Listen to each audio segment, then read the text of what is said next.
প্রথম শর্ত হচ্ছে আমাদের 50% ডাউন। প্রথম শর্ত কি না এটা, আমরা কখনোই কোনো পুলব্যাক 50% এর উপরে নেব না। কেন নেব না, এর পিছনে কি লজিক ছিল? এগুলো ডিপলি ভাবার বিষয়, তাহলে কিন্তু হবে না।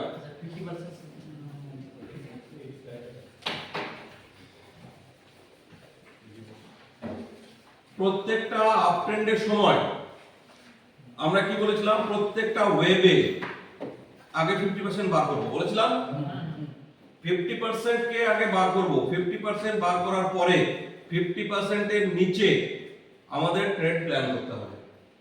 সেটার জন্য আমরা কি বলেছিলাম, যে এই পুলব্যাকটা হতে দেব, আপ টু 50% ঢুকতে দেব, ঢোকার পরে ফাইন্ডিং শুরু হবে। কি শুরু হবে? ব্লক খোঁজা, ওটি লেভেল খোঁজা। ঠিক আছে, ব্লক ওটি লেভেল, এর আগে আমরা চার্টে লাইভ খুঁজছিলাম কি খুঁজছিলাম না? তো ওটি লেভেল আর ব্লক আমরা ফাইন্ড আউট শুরু করব। যখন প্রাইস 50% কে ক্রস করবে আমরা একদম চোখ চাটে মাইনরিটি, আর এই আপ ট্রেন্ড যখন চলছে তখনই কিন্তু আমরা ফাইন্ডিং শুরু করে দিয়েছি। চার্টে আমাদের আকিবুকি স্টার্ট হয়ে গেছে, প্ল্যান শুরু।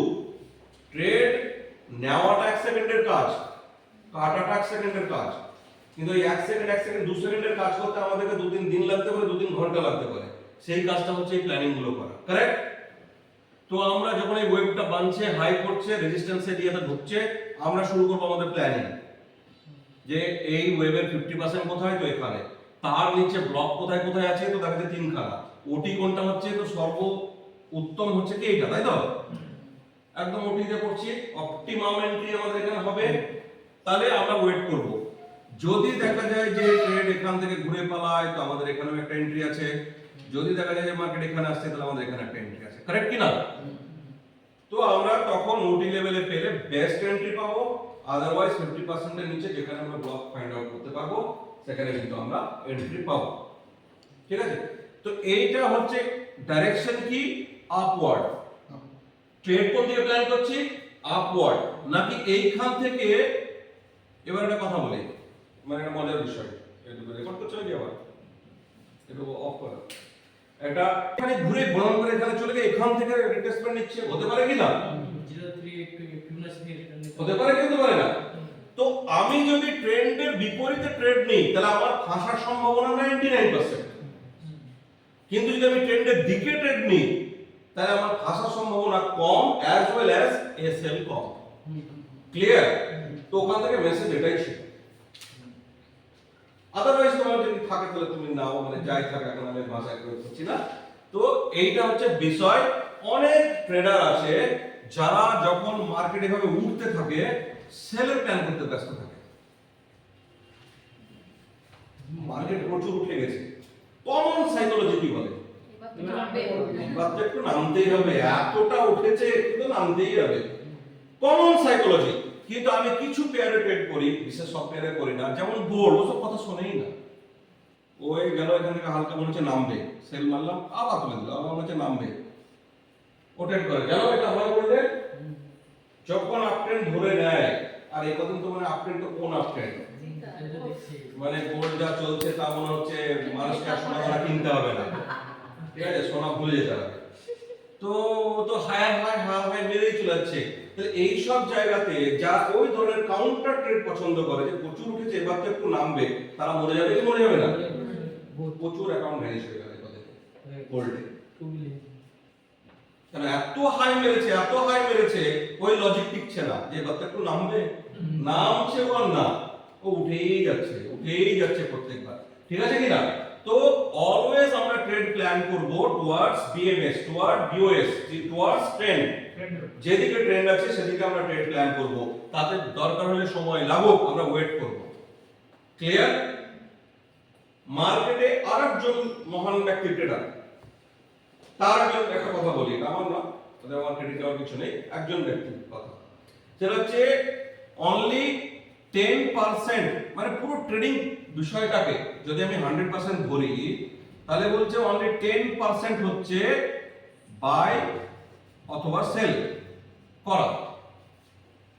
ঠিক আছে, 10% হচ্ছে ভূমিকা, 10% ভূমিকা কি অ্যানালাইসিসে, আর কত বাকি থাকলো 80% বলছে পেশেন্স। ক্লিয়ার? অর্থাৎ মার্কেটে 80% রোল প্লে করে।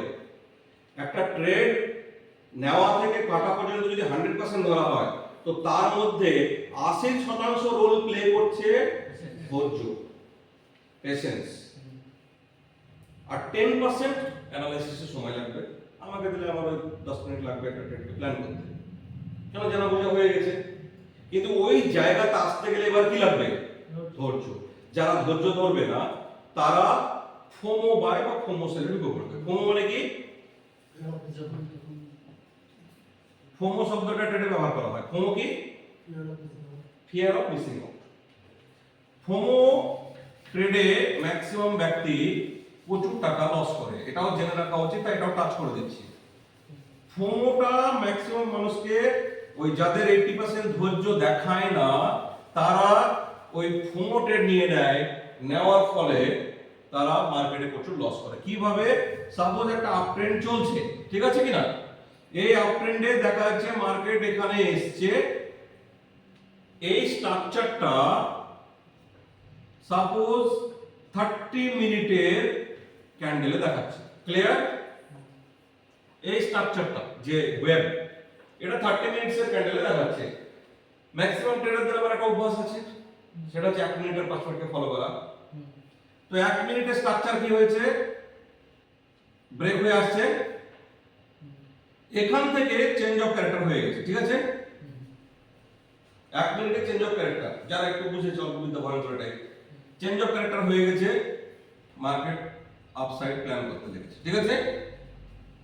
মার্কেট এখানে দেখাচ্ছে 50% এই লেভেল, এটা আমি একটু নিচে দেখিয়ে দিলাম তাই, কিন্তু দেখা যাচ্ছে 50 আসেইনি। আমরা যে প্ল্যানগুলো বলছি সেই লেভেলও আসেইনি, বা এখানে আমাদের না ওটি লেভেল হয়েছে না ব্লক লেভেল হয়েছে, ও সব কিছু ফলোই করেনি। জাস্ট মার্কেট এখানে 1 মিনিটে ওর ক্যারেক্টার শিফট করছে, স্ট্রাকচারাল শিফট ঘটছে।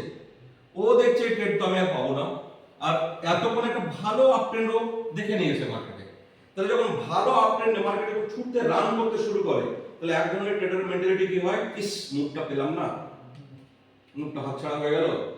মেবি হয়তো 1 ঘন্টা ওয়েট করছে, ও এমন সময় বাথরুম গেছে, ওই সময় মার্কেট আরো টানতে আরম্ভ করেছে, আর সেই সময় ও গিয়ে দেখছে ওর স্ট্রাকচার ফাকচার চেঞ্জ।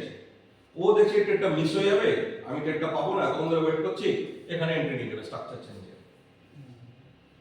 এইটাকে বলছে ফিয়ার অফ মিসিং আউট, অর্থাৎ ট্রেডটা হারিয়ে না যায়। ট্রেডটা হয়তো আমি পাবো না, আমার অনেক টাকা প্রফিট হতে পারতো, সেটা হবে না, এইটাকে বলছে ফিয়ার অফ মিসিং আউট। তাহলে এখানে কি কি রুলস মিস হলো? এক তো ও 50% এর নিচে আসতে দিল না মার্কেটকে, ডিসকাউন্ট হতে দিল না। দ্বিতীয়ত কোনো ব্লক লেভেলে ট্রেডই পেল না, কোনো ওটি লেভেলে ট্রেডই পেল না। যার ফলে কি হবে?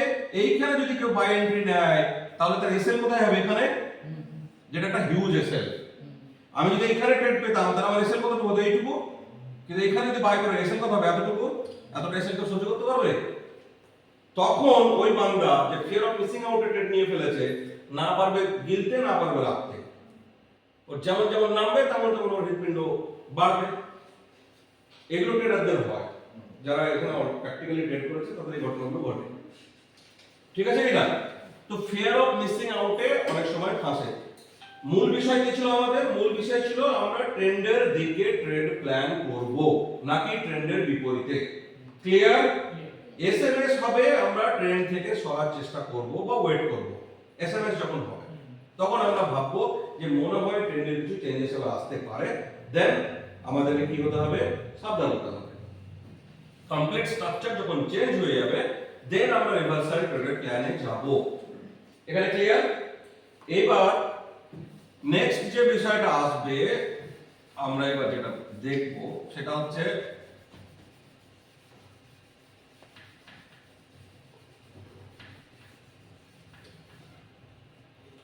মার্কেটের সাইকেল। প্রথমত হচ্ছে অ্যাকুমুলেশন, ঠিক আছে? তারপরে কি হচ্ছে? ডিস্ট্রিবিউশন। আর তারপরে কি হচ্ছে? লিকুইডিটি। এই তিনখানা পদ্ধতিতে মার্কেট চলে। মার্কেট অলওয়েজ এটাকে ফলো করে। মার্কেট যখন চলবে কোন একটা পার্টিকুলার পয়েন্টে অ্যাকুমুলেট করবে, কোন একটা পার্টিকুলার প্রাইস পয়েন্টে ডিস্ট্রিবিউশন করবে, আর কোন একটা পার্টিকুলার পয়েন্টে লিকুইডিটি, যার दूसरा नाम ম্যানিপুলেশন। ঠিক আছে, এটা পরে বলছি। তো অ্যাকুমুলেশন, ডিস্ট্রিবিউশন আর ম্যানিপুলেশন, এই তিনটে জায়গা কিন্তু আমাদের বুঝতে হবে, খুব ইম্পর্টেন্ট। এই জায়গাগুলো এর আগে আমি একবার হালকা কাজ করেছিলাম, আজকে আবার পূর্ণভাবে করে দিচ্ছি। অ্যাকুমুলেট, ডিস্ট্রিবিউট আর ম্যানিপুলেট, এই তিনটে ঘটনা মার্কেটে হর সাইকেলে চলবে। হর সাইকেল, মার্কেট যখন উঠছে তখন এই সাইকেল ফলো হবে, মার্কেট যখন নামবে তখন এই সাইকেলটা ফলো হবে। ঠিক আছে, ঘুম ঘুম পেলে একবার সবাই মিলে আপনার হাত তুলে দেন একবার করে, রক্ত চলাচল মানে রক্ত চলাচল হয়ে যাবে।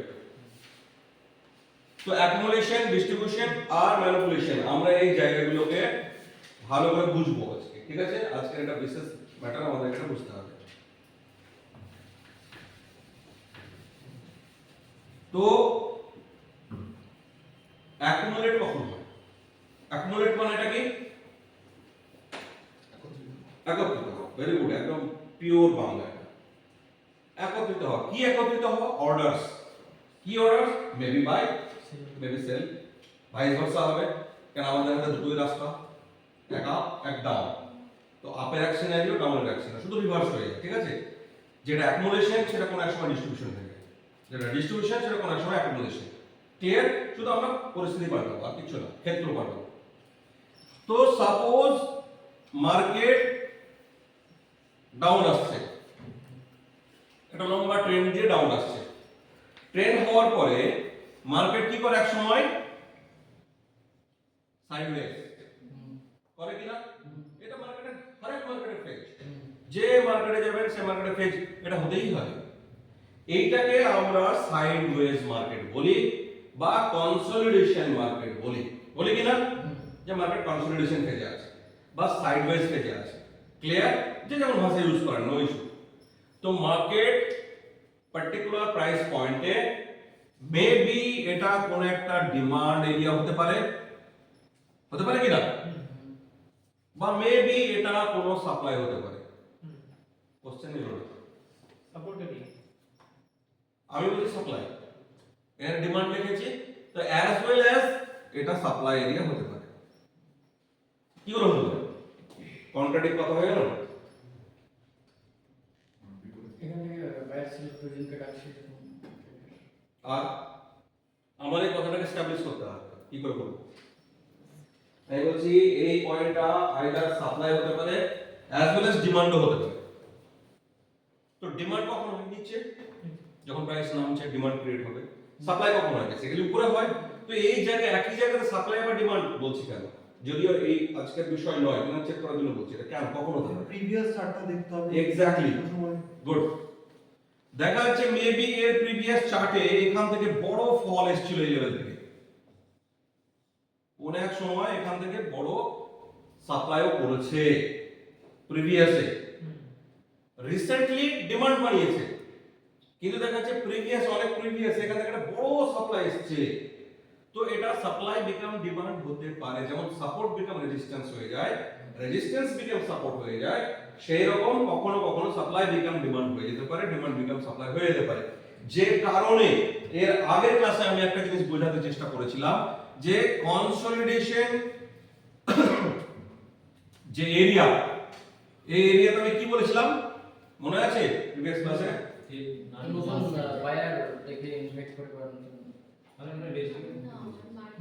আমরা জায়গাটাকে বলেছিলেন যে থকে যাওয়া, যেটা এক্সস্টেড হয়ে যাওয়া। এক্স্যাক্টলি, এটা এক্সস্টেড এরিয়া, দম নেই। কিন্তু আমি ডাইরেকশনের জন্য কি একটা কথা ইউজ করেছিলাম যে এ মার্কেট এতটা নেমেছে, তাহলে এক্সপেকটেশন কি? আইদার উপরে যেতে পারে বা নিচে যেতে পারে। কিন্তু আমি কি তাই বলেছিলাম? আমি বলেছিলাম প্রত্যেকটা রেস্টিং পয়েন্ট আইদার কৃষ্ণনগর থেকে কলকাতা যেতে পারে, আবার কৃষ্ণনগর থেকে ব্যাক টু বহরমপুর হতে পারে, পারে কি না? দুটো অপশন থাকতে পারে কিনা, যে দৌড়ে কৃষ্ণনগর গেছে তার কাছে দুটো অপশন আছে, আইদার তার কাজ থাকলে কলকাতা আর একটু দৌড়ে যাবে, আদারওয়াইজ কলকাতা থেকে কৃষ্ণনগর থেকে ব্যাক করাবে বহরমপুর চলে আসবে। পারে কি পারে না? তো মার্কেটও তো পারে। রেস্টিং করছে তার মানে এই নয় যে মার্কেট এখান থেকে উপরে যাবে, নিচে এসছে তাই উপরে যাবে, তা কিন্তু নয়। মেবি মার্কেট নিচেও আসতে পারে। তাহলে আমি কি বলেছিলাম যে আমাদের ব্রেকআউটের খেয়াল রাখতে হবে। মনে পড়ছে তো? ব্রেকআউট কোন দিকে হচ্ছে, টেস্ট কোন দিকে হচ্ছে, এটা খেয়াল রাখতে হবে, দেন আমাদেরকে ট্রেড প্ল্যান করতে হবে। কিন্তু আজকের বিষয় ওটা আমি জাস্ট চেকিং করলাম।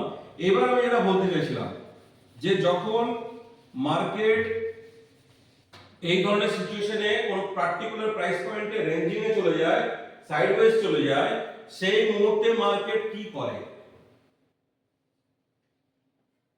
সাইকোলজি কি আছে? এইটুকুর সাইকোলজি কি? ট্রেডার ব্যাখ্যা করো। এই পার্টটুকুর সাইকোলজি কি, ভেতরে কি চলছে, কাহিনী কি? মোস্ট ইম্পর্টেন্ট কিন্তু একটা ট্রেডারের জন্য এইটুকু জানা এই বছর। বলে নতুন বায়ার দেখে মানে নতুন অর্ডার ওখানে তৈরি করছে কিসের জন্য? মার্কেট আরো নিচে নেওয়ার, নিচের দিকে আসে মার্কেটের নিচে নেওয়ার জন্য। তুমি নিচের দিকে বলছো, আমি তো বলতে পারি উপরে যেতে পারে। ওখানে মধ্যে কোনো অর্ডার করছে। করবে। আচ্ছা, আর ওখানে ট্রেডারদের পজ নিতে হবে, ইন্ডিকেশন চলে কেন নিতে হবে ওটা কেন করছে? কারণ ওখান থেকে ওখানে যে সাইডওয়েজ আছে, উপরে যদি ওরা নিচে যেতে হবে, ওয়েট করে যাও আমি না। ব্রেকআউট। ঠিক আছে, সেটা তো ওয়েট করা যাওয়া ভালো, এটা কোশ্চেন কিন্তু আমার নয়। আমি এই অংশটুকুর জাস্ট সাইকোলজি জানতে চাইছি যে এখানে অ্যাকচুয়ালি হচ্ছেটা কি। প্রাইস তো থেমে নেই, প্রাইস কি থেমে আছে? না, $2 হোক আর $4 হোক, $2 হোক আর $4 হোক, মার্কেট আপ ডাউন কিন্তু করছে। মার্কেট ওটা করছে কেন? এখানে কি এমন ঘটছে যে মার্কেটটা উপরে যাচ্ছে না নিচে যাচ্ছে? ইন্টারেস্ট রেট নাই এখন থেকে ওটা হতে পারে মার্কেট। এর আগে ক্লাসে আমি এগুলো বায়ার বুঝিয়েছি। এবং সেলারের কোনো ইন্টারেস্ট ওখানে আসছে না যে বাই থেকে কিংবা সেল করে। আচ্ছা, মোটামুটি নিয়ে রাখো। আরো ঢোকাচ্ছে, ম্যানকে আরো ঢোকাচ্ছে স্যার, হুম, ম্যানকে আরো Correct, ঢোকাচ্ছে যাতে correct. এখানে তো লোক ঢুকছে, 100% লোক ঢুকছে, এটা নিয়ে তো কোনো সন্দেহ নেই। তো বেসিক্যালি এই ধরনের সিচুয়েশনে সাইকোলজিক্যালটা কি চলে বা ভেতরের কাহিনী কি চলছে, ফান্ডা কি চলছে, কেন এই ধরনের রেঞ্জিং হচ্ছে, এত সময় ধরে হচ্ছে, কখনো কখনো 4 ঘন্টা ধরে রেঞ্জ করছে, কখনো কখনো একদিন রেঞ্জ করছে। আর যখন দিনের ক্যান্ডেলে যাবো কোনো কোনো একটা পার্টিকুলার প্রাইস পয়েন্টে 4-5 দিন 10 দিন ধরে রেঞ্জ করে। পুরো কিছুদিন আগে একই পার্টিকুলার পয়েন্টে কদিন ছিল, কয়েক মাস ছিল। তারপরে ব্রেকআউট এমন মারলো যে তাকে ছুটে পাওয়া গেল না। লিকুইডিটি কম মার্কেটে লিকুইডিটি কেস আছে, যাই হোক। তো বিষয়টা বলি, বিষয়টা হচ্ছে যে মার্কেট আইদার উপরে যাবে বা নিচে যাবে, কিন্তু এই পার্টিকুলার প্রাইস পয়েন্টে নিশ্চয় তাগড়া কোনো সাপ্লাই বা কোনো ডিমান্ড নিশ্চয় আছে। ক্লিয়ার? কোনো সাপ্লাই বা কোনো ডিমান্ড আছে, এটা তো নিশ্চিত। তো এই জায়গাতে পার্টিকুলার কোনো একটা অংশে মার্কেট সেন্টিমেন্ট দুই ভাগে কংক্রিটলি সমান সমান ভাগ হয়ে যায়। এক, যারা এত দূর থেকে সেলে নিয়ে আসছিল তারা প্রফিট বুক করে বসে আছে বা কিছু লোক ধরে বসে আছে। দ্বিতীয়ত, একে যদি উপরে তুলতে হয় তাহলে বায়ার লাগবে। মেবি বায়ার এই সাপ্লাই এন্ড ডিমান্ড দেখার পর ইন্টারেস্টেড নয়, ওরা ইন্টারেস্টেড নয়, তো ওরাও তাগড়া বাই এখানে করতে চাইছে না। কেন? মেবি হয়তো এটা একটা সাপ্লাই এরিয়া হয়ে যেতে পারে, আরো সেল হতে পারে, যেখানে ওরাও তাগড়া ইন্টারেস্টেড নয়। তো বায়ার আর সেলারদের লড়াই এই জোনটা প্রথম কথা হচ্ছে দেখাচ্ছে। এই ধরনের রেঞ্জিং জোন সব সময় বায়ার আর সেলারদের তাগড়া লড়াইকে দর্শন করে। এটা হচ্ছে ফার্স্ট। সেকেন্ড, বিগ প্লেয়ারদের রোল এখানে বড়।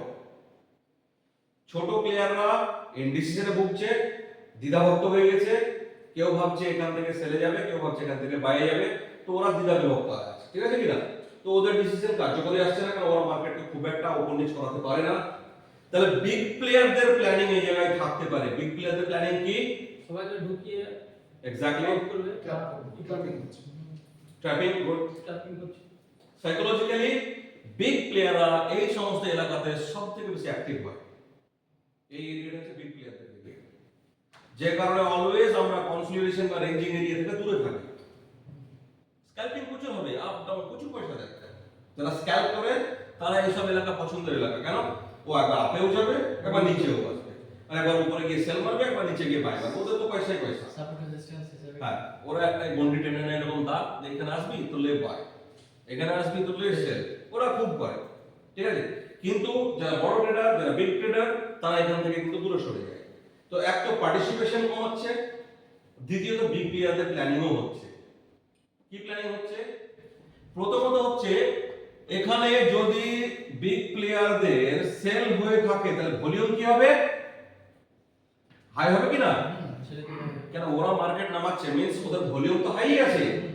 এখন যদি আমি একটা কথা এর আগে বলেছিলাম, হয়তো ভুলে যাচ্ছেন সবাই, যে বিগ ভলিউমকে যদি এট এ টাইম এখানে ওরা প্রফিট বুক করে নিত, তাহলে মার্কেট কি করতো? নিচে নামতো। বুক করে দিলে মার্কেট আপে যেতে হবে। আবার কেন নিচে আসবে? বাই হতে হবে কারেক্ট, কন্ট্রাক্ট চেঞ্জ হয়ে যাবে, ক্যারেক্টার চেঞ্জ হয়ে যাবে। কন্ট্রাক্ট চেঞ্জ হয়ে যাবে। ওরা যদি প্রফিট বুক করে নেয় তো ওরা তো সেলে নেই, সেলকে বাই কন্ট্রাক্ট হয়ে গেল, কন্ট্রাক্ট চেঞ্জ, তাহলে একদম এখানে নামামাত্র বাউন্স করে ভেবে উঠে যেত, সময় লাগাতো না। কিন্তু তা না করে মার্কেট দাঁড়িয়ে আছে। তাহলে এই জায়গাটা হচ্ছে বিগ প্লেয়ারদের মার্কেট। কি মেবি বিগ প্লেয়াররা এখান থেকে সেল মেরেছিল, অ্যাজামি করেছিল যে এই ওয়েবটা যেটা আছে, এই ওয়েবটা নিয়ে আসার পরে আমরা এখান থেকে এমন কিছু বাই করব যে একে হাই মেরে আরো প্রচুর উপরে নিয়ে যাবো মার্কেটকে। এটা ওদের প্ল্যানিং, মেবি, বা মেবি ডাউন প্ল্যান হতে পারে। তো ইন বোথ কেস এই এরিয়াটা হচ্ছে ভাইটাল। ইন বোথ কেস, দুটো কেসে আমি एग्जांपल দিচ্ছি, ঠিক আছে? তো ওরা এই এতটা ভলিউম, একটা হাই ভলিউমকে যদি ওরা সরাতে চায়, নাম্বার 1 কি, যে ওরা উপরে নিয়ে যেতে চাইছে, তাহলে ওরা কি করবে? এটা নাম্বার 1। তো ওরা কি করবে? ওরা এই ভলিউমটাকে ধীরে ধীরে যেমন যেমন ওরা উঠছে তেমন তেমন ওরা সেল করছে।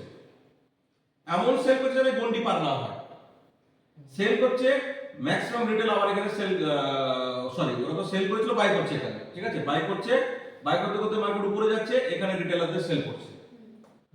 ওরা সেল করছে, ওই কন্ট্রাক্টগুলোকে কিনে নিচ্ছে, ওদের বাই কন্ট্রাক্টগুলোকে ওরা কিনে নিচ্ছে, সেল কন্ট্রাক্টগুলোকে বাই করে নিচ্ছে। ক্লিয়ার? ওরা যে সেলটা করছে সেটা বাই করে নিচ্ছে। সরি, আগে কি বলেছিলেন এটা? বলেছিলাম তো। ওখানে দিয়ে তো বড় ওরা এখানে সেল করেছিল, তাহলে ওরা কি করবে? বাই বাই করে বাই করবে, বুঝেছেন? তো কন্ট্রাক্ট চেঞ্জ হবে। তো ওরা যেটা সেল করেছিল সেটা যখনই ছাড়বে, মিন্স কেউ একজন ওখানে বাই করছে, ঠিক কি না? তার মানে এখানে বাইং অ্যাড হচ্ছে। তারপরে ওরা সেল বন্ধ করে দেবে। এই লাইনে যখন আসবে ওরা কি করবে? সেল অফ, ওরা এক্সিট মারবে। এইখানে কারা এক্সিট মারবে? সরি, এখানে কারা এবার সেলাররা ঢুকবে। কোন সেলাররা? ঠিক, ওরা সেল করতে করতে মার্কেটটাকে আবার নামাবে। যে এখানে আসবে ওদের তো প্রফিট, সেলের প্রফিট বুকিং তো নিচে এলে হবে, তাই কি না? যে নিচে পাবে ওরা আবার হালকা হালকা হালকা হালকা হালকা করে বাই করতে থাকবে, মিন্স বায়ার ঢোকাবে, ঠিক আছে? তো ওই টোটালটা যতক্ষণ না হজম হচ্ছে ততক্ষণ এটা চলতে থাকবে। ক্লিয়ার? যত বড় রেঞ্জ তত বড় তার উত্থান পতনের ক্ষমতা, যত বড় রেঞ্জ হবে তত বড় তার উত্থান এবং পতনের ক্ষমতা তৈরি হবে।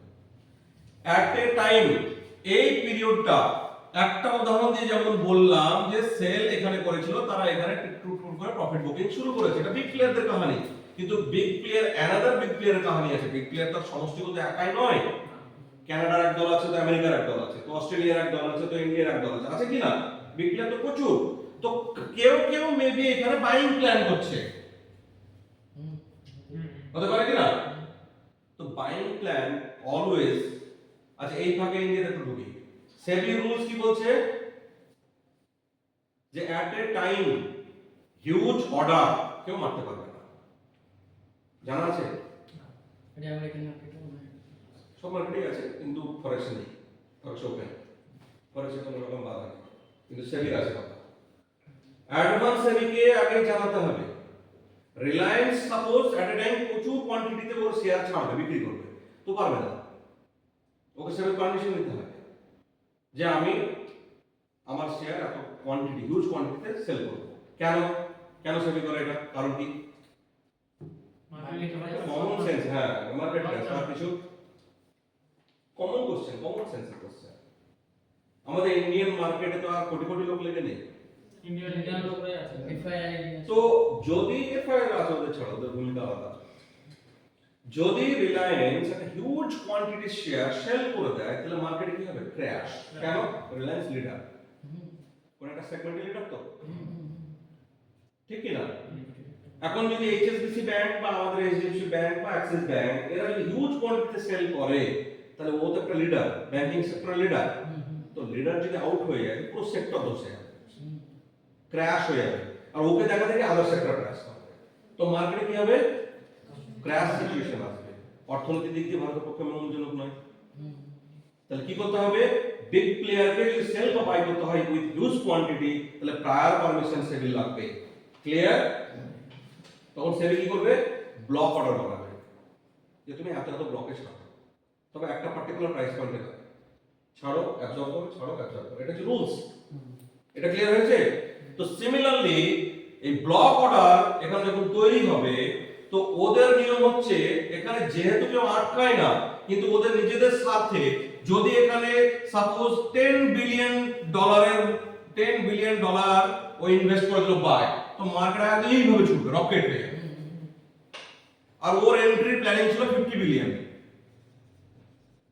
তো আর এন্ট্রি করতে পারবে? এই পার্টিকুলার প্রাইস পয়েন্টে 10 বিলিয়নে এন্ট্রি মারাতে এই হয়ে যাবে, তাহলে ওর বাকি $40 বিলিয়ন অ্যাবজর্ব করাবে কোথায়? তো ও তো এন্ট্রি পাবে না, তো ও কি সেটা চাইবে? না, ও তো চাইবে না, ও তো চাইবে আমার 50 বিলিয়ন যত ডাউনে নেবো সেখানে এন্ট্রি মারবো। তাহলে ওকে যদি এই এতটা ডলারকে অ্যাবজর্ব করাতে হয় অর্ডারকে, তাহলে ওকে কি করতে হবে?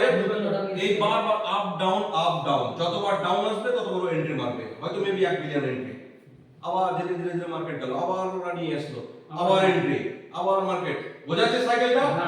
এই যে এই সিস্টেমটাকে বলা হচ্ছে একত্রিত করা, গ্যাদারিং করা, স্যার এটাকেই বলছি আমরা অ্যাকুমুলেশন। ক্লিয়ার? এটাকে বলছি আমরা অ্যাকুমুলেশন। বিগ প্লেয়ারদের অর্ডার অ্যাকুমুলেট হচ্ছে, এখানে বিগ প্লেয়ারদের অর্ডার অ্যাকুমুলেট হচ্ছে। এটা ক্লিয়ার তো? এবার দেখা যাচ্ছে বাইং অর্ডারই চলছে, লাস্ট 5 বিলিয়ন আছে অ্যাবজর্ব করাতে, তো লাস্ট আর তো কিছু করার নেই। এইবার দুম করে মারবে, মার্কেট প্রথমে এইভাবে ছুটবে একদম, ঠিক আছে? ছোটার পরে মার্কেটের নিয়মে সেলার ভাবে হবে, ধীরে ধীরে ধীরে মার্কেটকে এখানে টেস্ট করাবে, একদম বুম। ক্লিয়ার? তো এই যে অ্যাবজর্বেশন করাচ্ছে, অর্ডার অ্যাবজর্বেশন করাচ্ছে, এইটা টোটালটা হচ্ছে অ্যাকুমুলেশন এরিয়া। বুঝতে বাকি আছে? না, ক্লিয়ার? সন্দেহ থাকলে এখনো বলেন। Clear sir.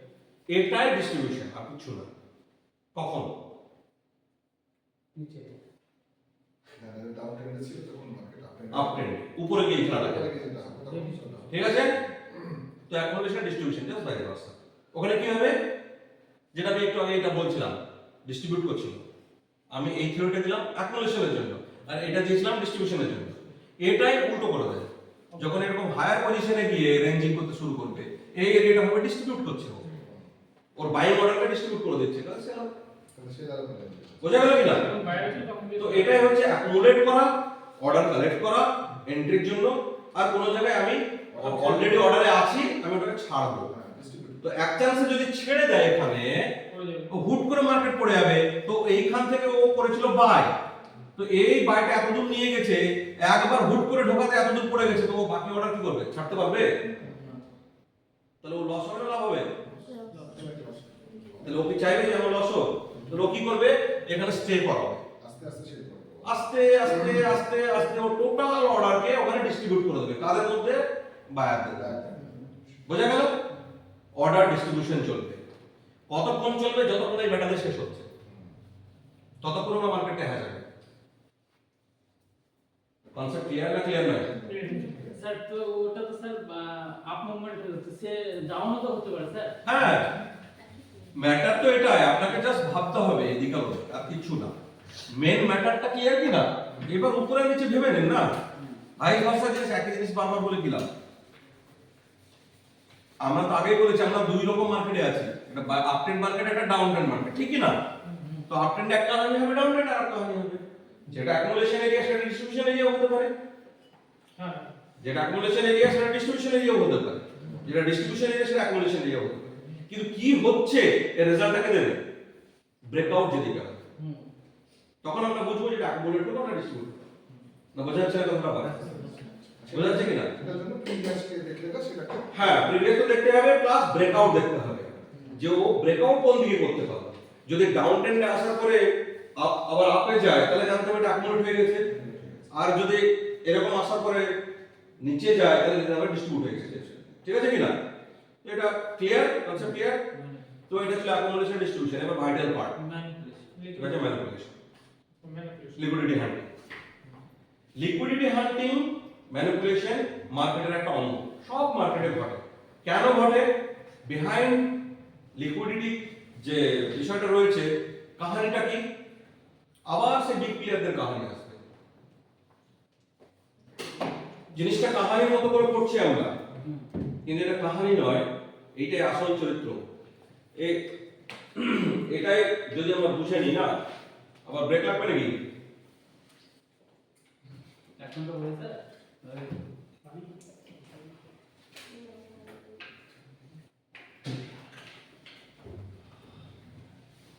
তো তো কাহিনী হচ্ছে যে ম্যানিপুলেশন কেন হয়, একটা গুরুত্বপূর্ণ জিনিস। ম্যানিপুলেশন কেন হয় তার আগে এখানে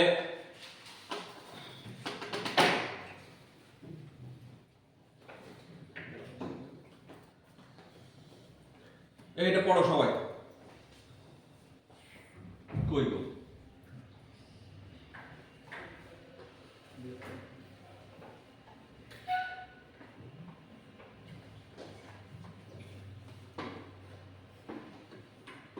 পজ কর।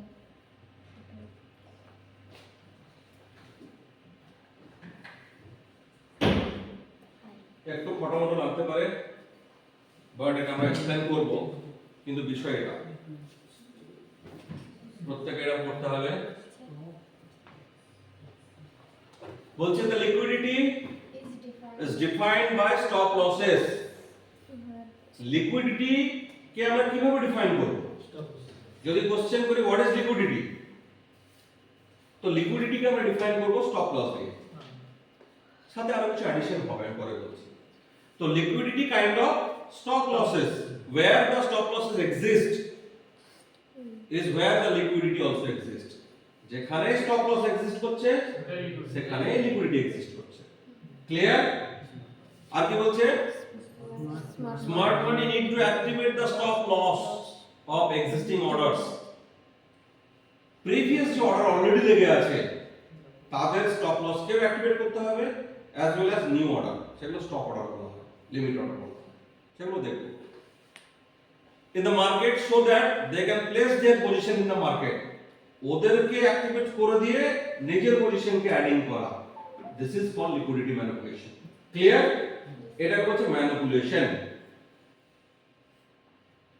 এইটুকু সারমর্ম বেরোলো তো? লিকুইডিটি অ্যাকশনসে আমরা কি বলবো? Stop losses. এবার ব্রডার সেন্সে কি বলবো? যে স্টপ লসেস কে খাওয়া মিন্স হচ্ছে বিগ প্লেয়ারদের অর্ডার পজিশনিং করা। এবার একটা ফর্মুলা আছে নাকি?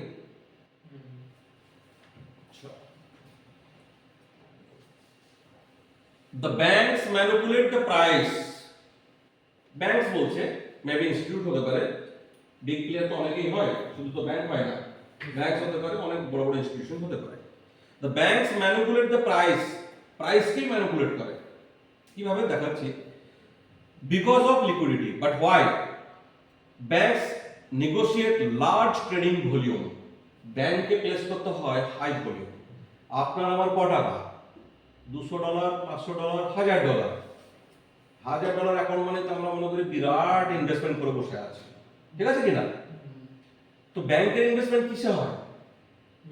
বিলিয়ন মিলিয়ন ছাড়া তো কথা হয় না, মিলিয়নের নিচে তো ফিগার আসে না, বিলিয়ন বিলিয়ন করে ওরা ইনভেস্ট করে। তো that is huge quantity, large volume, ঠিক আছে কিনা? So banks negotiate large trading volume and sometimes find it difficult to find the other side of their trades, so they manipulate the price so that they can have their position in the market. এমন এমন কিছু situation আসে যখন মার্কেটে ওরা entry চাইছে আর entry পাচ্ছে না, ওভারঅল মার্কেটে আদার্স ওরা বাদে যারা আছে মানে আমরা, তারা মার্কেটটাকে এমন এমন ভাবে পরিচালনা করছে যাতে ওদের এন্ট্রি খুঁজে পাচ্ছে না, মিন্স ওরা ঢুকতে পারছে না, তো ওরা তখন চলে যায় ম্যানিপুলেশনে। বোঝা গেল?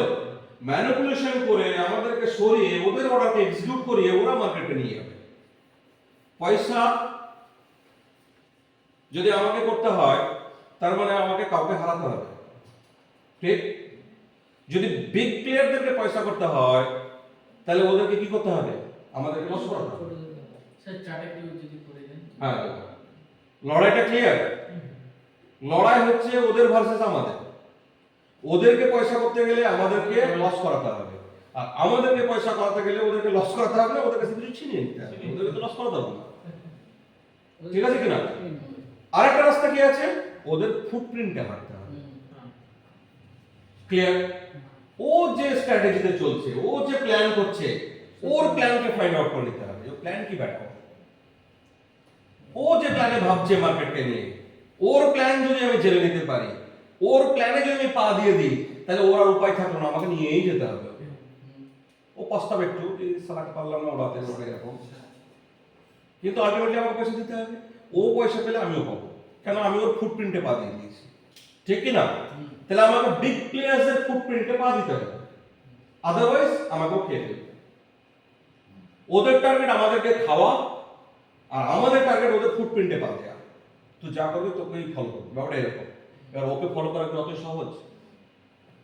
আজকে এই জায়গাটায় একটা রেজিস্ট্যান্স এরিয়া আছে, মার্কেট যাচ্ছে আর ঘুরে আসছে, তো এই যে এটা রেজিস্ট্যান্স, এটা আপনি বলতে পারবেন এক চান্সে যে এটা রেজিস্ট্যান্স? তো আপনি একাই বলতে পারবেন? সবাই বলতে পারবে, সবাই তো জানে এটা সবাই বলবে? ইনস্টিটিউশন বলতে এটা যারা একদম এবিসিডি জানেন না, ট্রেডে নেমে পড়েছে, 10,000 টাকা লাগিয়ে দিয়েছে, দিয়ে একটা বলছে বাই করে দিয়েছে, একটু লাভ হলো লাভ হয়েছে, একটু সেল হলো লাভ করেছে, তাদের গল্প ছেড়ে দিন।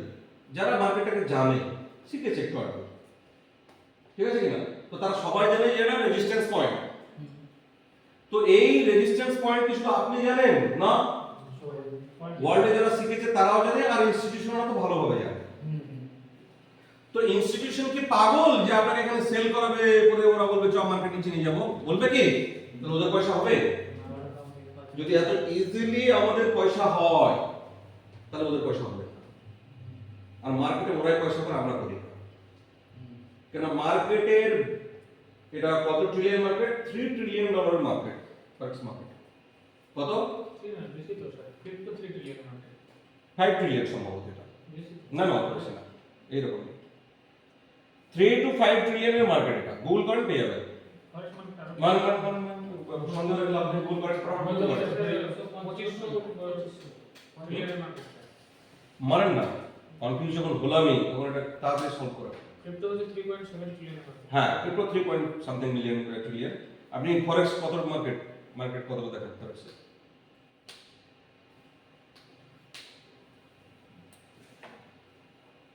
তো ভুল থেকে থাকাটা ঠিক না, তাই না? 7 ট্রিলিয়ন কি 3 to 7 এর মধ্যে আছে মনে হচ্ছে, দেখা যাক।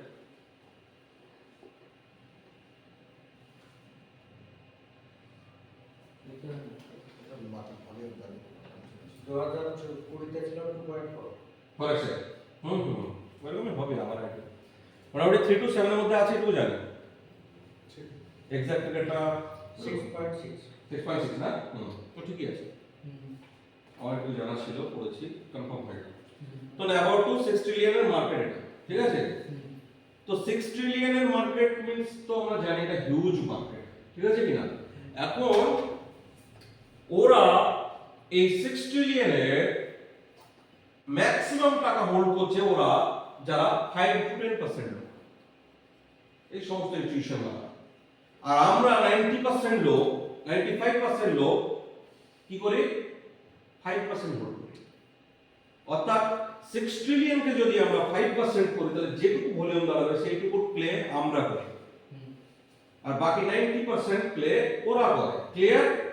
তাহলে ক্ষমতা ওদের বেশি, তাহলে ওদেরকে তো আমরা কোনোদিন ডুবাতে পারবো না। তাহলে ওরা আমাদেরকে মাঝে মাঝে ছেড়ে দেয় কিছু নিয়ে না। হ্যাঁ, মার্কেট আমাদেরকে প্লে করে। কেন? কথায় আছে, এবার হিন্দু মুসলিমের ম্যাটার হয়ে গেলে গল্প হয়ে যাবে, তাহলে উদাহরণটা তারা ঠিক হবে না নাকি? পলিটিক্যালি মুসলিমদেরকে কোনোদিন ইন্ডিয়া ধরা হবে না। এই যে গল্প বলছে না সিএ এনআরসি অমুক তমুক, যদি এটা মুসলিমদেরকে তাড়িয়ে দেয় তো পলিটিক্স হবে? হিন্দুত্ব পলিটিক্স হবে কি? একটা পলিটিক্স কোনোদিন হবে না। এটা খাদ্য, মুসলিমরা হচ্ছে ইন্ডিয়ান পলিটিক্সের খাদ্য।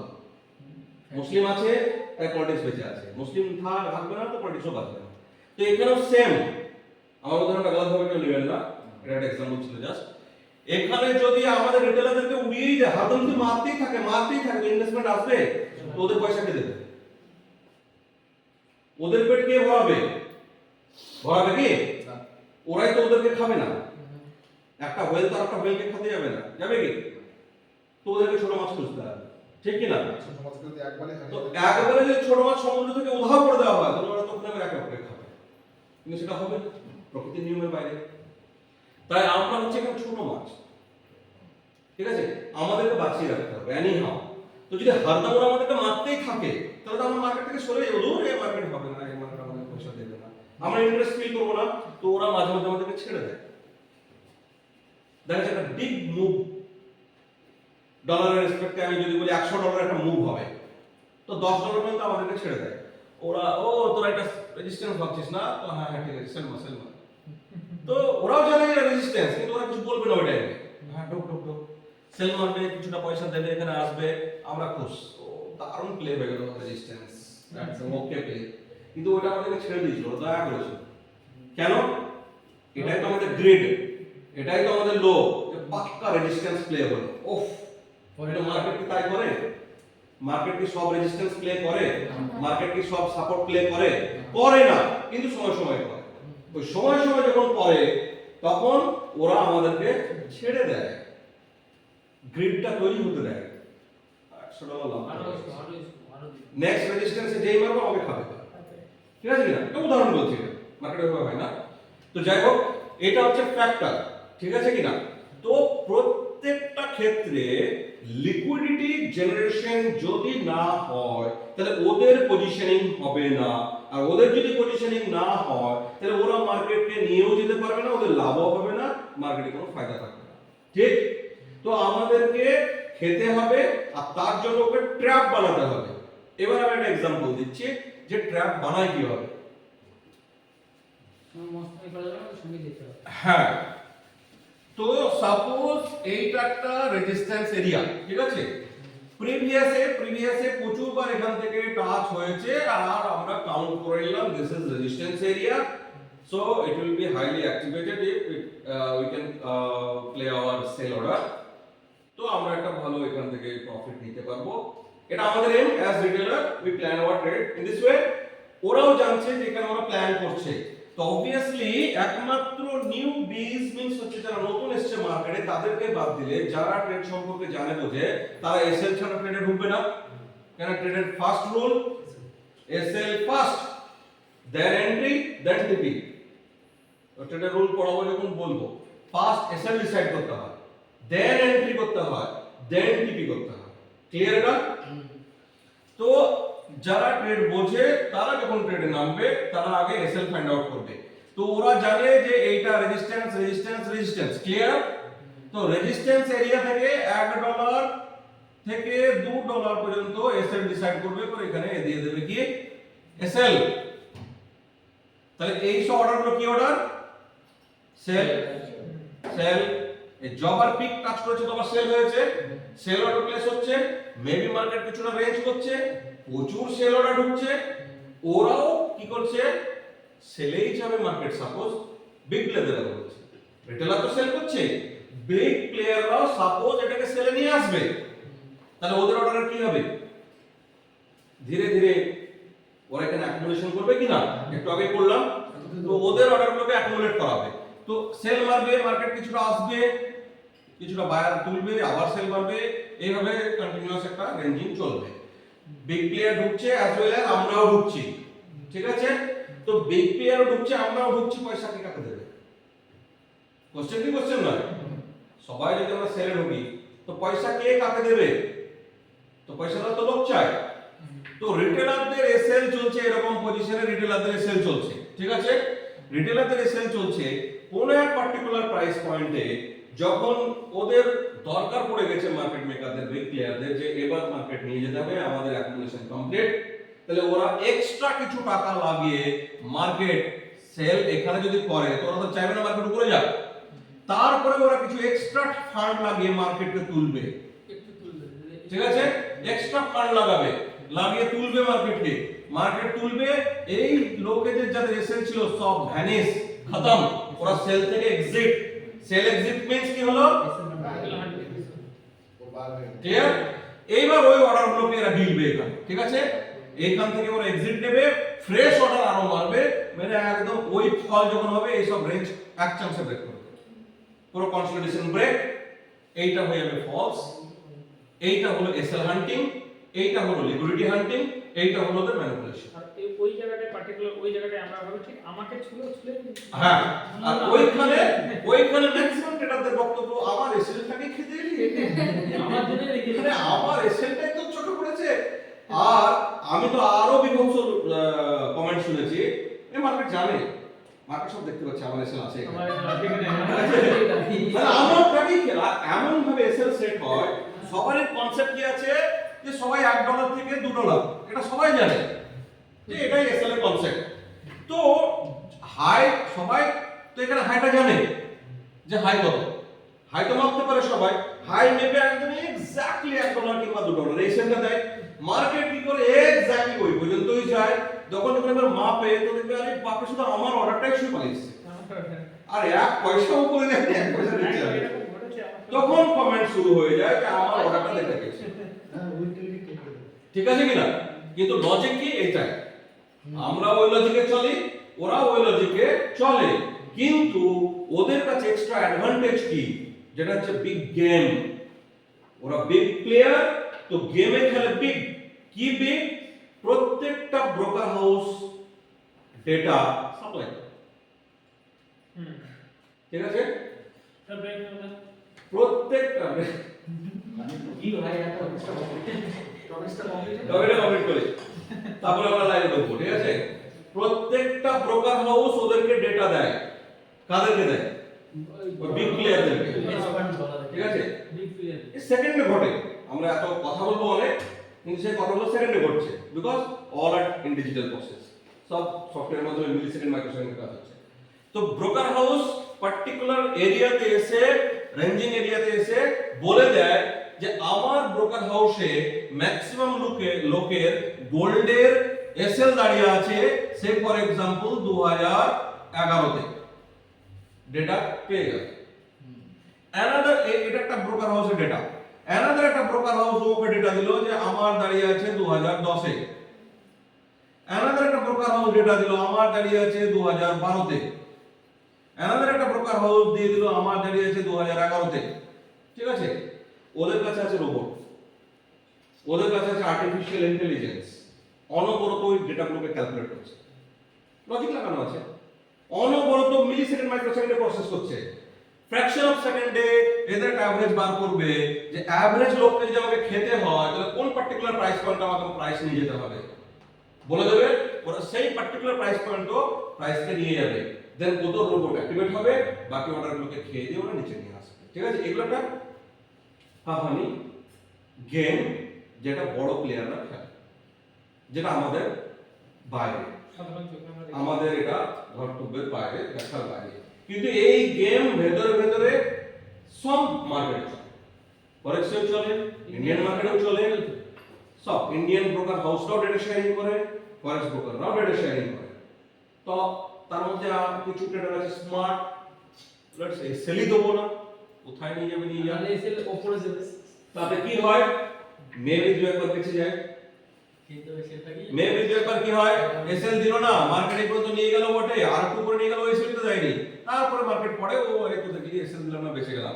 কিন্তু দেখা যাচ্ছে সেইবার ওই বিগ প্লেয়ারদের প্ল্যানিং সেলেই নাই, এই অ্যাকুমুলেশনের পরে বিগ প্লেয়ারদের প্ল্যানিং বাই, বাস বেঁচে গেল, এসএল দেয়নি, সেল করে বসে আছে, ও বেঁচে গেল। এটা তো বললাম যে সেলের প্ল্যানিং আছে বিগ প্লেয়ারদের, বলে আমরা এত কাহিনী কাহালাম। এবার আমি বলছি বিগ প্লেয়ারদের প্ল্যানিং সেলে ছিলই না, মেবি ওদের প্ল্যানিং ছিল আরো করে নিয়ে যাবো, তো এবার সেই সেলগুলো কি হবে, মরবে কি মরবে না?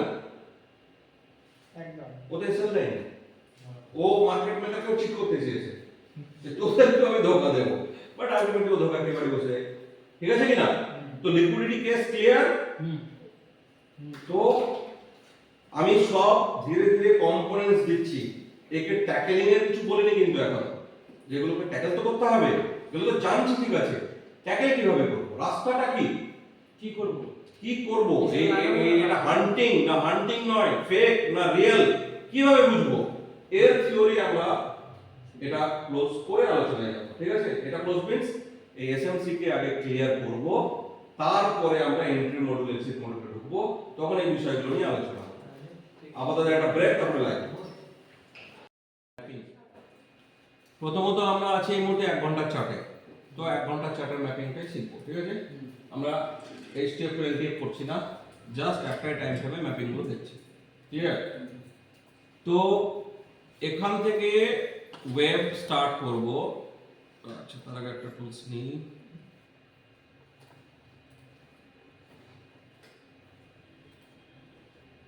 এখান থেকে একটা ওয়েব দেখা যাচ্ছে। তো আমি কি বলেছিলাম যে সর্বপ্রথম আমাদেরকে এই ওয়েবের 50% বার করে নিতে হবে, ঠিক আছে?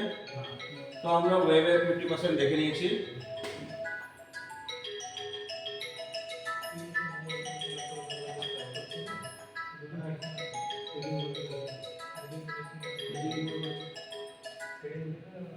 উত্তরপাড়ায় আছি। এইটা করতে না পারলে তো হ্যাঁ হ্যাঁ, ট্রেনিং চলছে। আর এটাই হচ্ছে না। আসবেন কি? ও আচ্ছা আচ্ছা আচ্ছা, ঠিক আছে।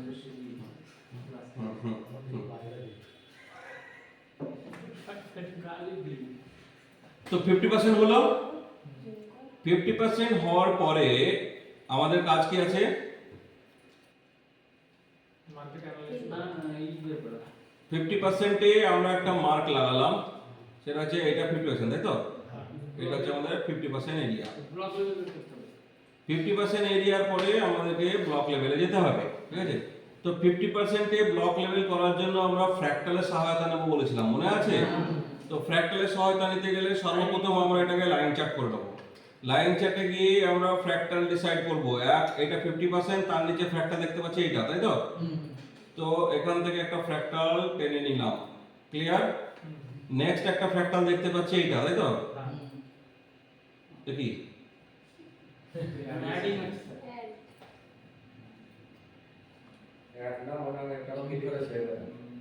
ও বাবা,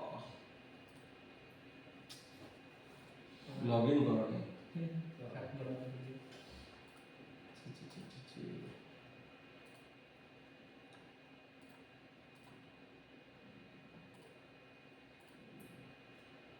কেউ ফেলতে কিছু দেখতে দেবে না।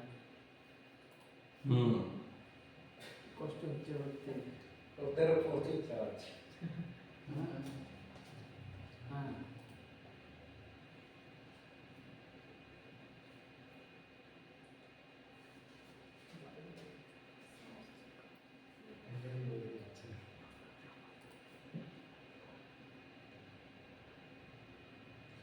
গোলটা করে হায়ার হাই। ও বাবা, একদম ফুল আনস্টপেবল।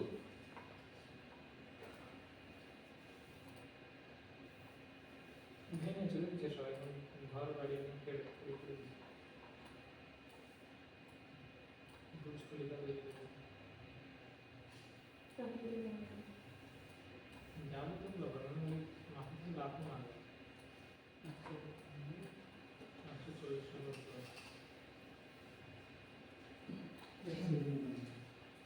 এটা কত দিনে স্যার? হ্যাঁ, কতদিনের, বাট আমরা ধরেছিলাম এখান থেকে, তাই তো? ঠিক আছে, আবার কাটতে হবে। তো এটা হচ্ছে আমাদের একটা ওয়েব, এই ওয়েবটার 50%।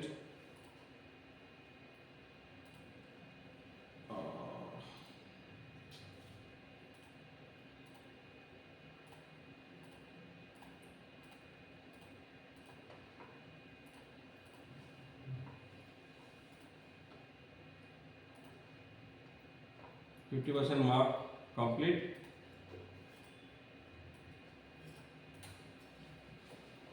50% এর পরে আমরা চার্টকে ফ্র্যাক্টালে নিয়ে যাবো, ফ্র্যাক্টালটাকে মার্ক করে নেবো, ঠিক আছে? মার্কিং 50% এর নিচে এটা আমাদের ফার্স্ট মার্কিং হচ্ছে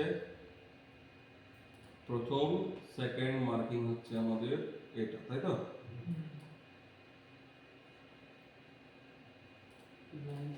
তো মার্কিং করার পরে আমরা আবার ক্যান্ডেলে ফিরে আসবো। এখানে যদি অ্যাডজাস্টমেন্ট করার থাকে তাহলে আমরা এটাকে অ্যাডজাস্ট করব। ক্লিয়ার? তো এবার আমরা কি বলেছিলাম, ট্রেন্ড যেদিকে আমাদের ট্রেড প্ল্যান হবে সেই দিকে। তো আমরা এখানে 50% এর নিচে এখানে একটা ফ্র্যাক্টাল পেয়েছি উইথ অনেকগুলো ব্লক ক্যান্ডেল, নিচে একটা ফ্র্যাক্টাল পেয়েছি উইথ অনেকগুলো ব্লক ক্যান্ডেল। মার্কেট যখন এখান থেকে আসছিল অবভিয়াসলি আমাদের ব্লক এরিয়া থেকে রিজেকশন নিয়ে নিয়েছে, আমাদের এন্ট্রি হয়ে গেছে।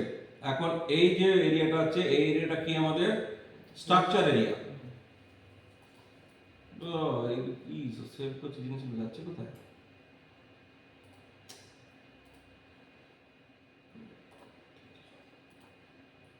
এটা কি হচ্ছে, এটা হচ্ছে আমাদের ব্রেকআউট স্ট্রাকচার লেভেল, ঠিক আছে? কিবোর্ড আছে স্যার?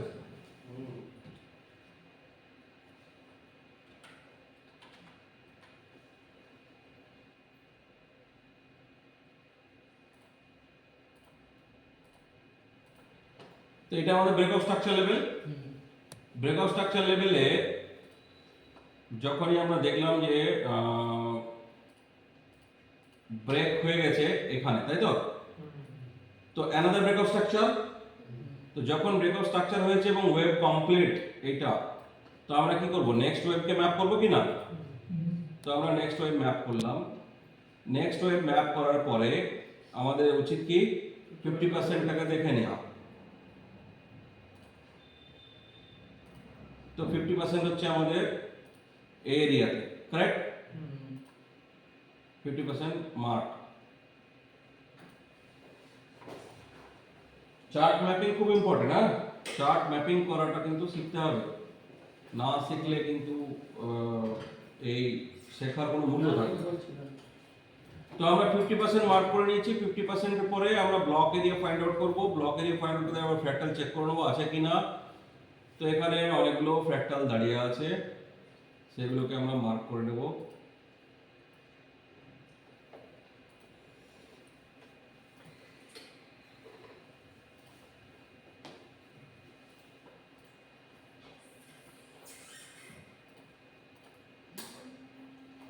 তো এটা ছিল আমাদের একটা fractal point, as well as এখানে একটা ব্লকও দেখতে পাচ্ছি, ঠিক আছে?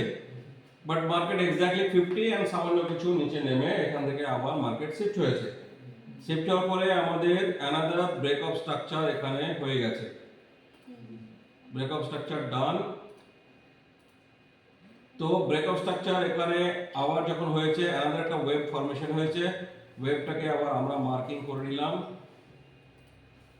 এই ওয়েভের অ্যানাদার 50% দেখবো। এটা চোখে বোঝা যাচ্ছে 50% আসেনি, বিফোর 50% চলে গেছে। আমাদের দুঃখ নেই, বিকজ আমরা 50 নিচে না এলে নেব না। ক্লিয়ার? এ চলে গেছে। এখানে অ্যানাদার ব্রেকআপ স্ট্রাকচার এখানে ঘটে গেছে অলরেডি, সেটা আমরা মার্ক করলাম যে এটা আমাদের অ্যানাদার একটা ব্রেকআপ স্ট্রাকচার। এই ব্রেকআপ স্ট্রাকচারে যে ওয়েভটা বানিয়েছে সেটাকে যদি আমরা আবার প্লটিং করি তো দেখবো যে 50% ঢোকায়নি, ঠিক আছে? তো এই ধরনের সিনারিওতে আমরা কি বলি, ট্রেন্ড হচ্ছে খুব স্ট্রং। যখন ঢুকছে না 50 নিচে মিন্স ট্রেন্ড হচ্ছে কি অত্যাধিক স্ট্রং। যদি ও নিচে নামতো বেশি পরিমাণ তাহলে কি ছিল, সেলার প্রেসার বেড়ে যেত, বাইং প্রেসার কম থাকতো। সেক্ষেত্রে কিন্তু ট্রেন্ড ওই হারে স্ট্রং থাকতো না। মেবি এমন হতে পারতো ওখান থেকে রিভার্সও করে দিতে পারতো। বাট যেহেতু এখানে ঢুকতেই দিচ্ছে না, দ্যাট মিন্স বায়াররা হয়ে গেছে এখানে বেশি পরিমাণ অ্যাগ্রেসিভ, অত্যাধিক পরিমাণ বায়ার অ্যাগ্রেসিভ আছে, যে কারণে নিচে আসতেই দিচ্ছে না। তো এইভাবে মার্কেট যাচ্ছে।